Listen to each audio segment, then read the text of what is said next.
So, myth and misconception number 2 is strength training will make me slow and tight.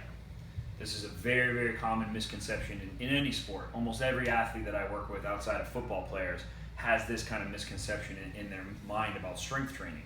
And this is rooted in the way that strength training really got popularized, which was through bodybuilding. Back in the 80s, early 90s, the only people who lifted weights were bodybuilders.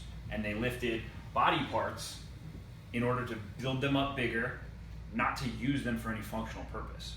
So if you went back and just lifted like a bodybuilder, and you did chest one day and arms another day and back, and your goal was just build big muscles and build them bigger and bigger, eventually you're going to lose functionality of those muscles.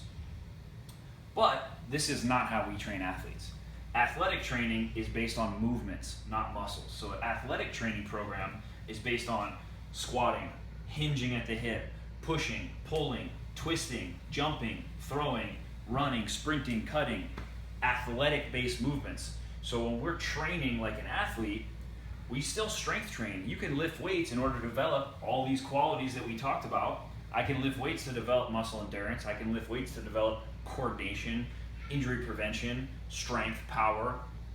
And as long as I'm doing that, using these movements and balancing them out, that type of training is going to translate into my athletic performance.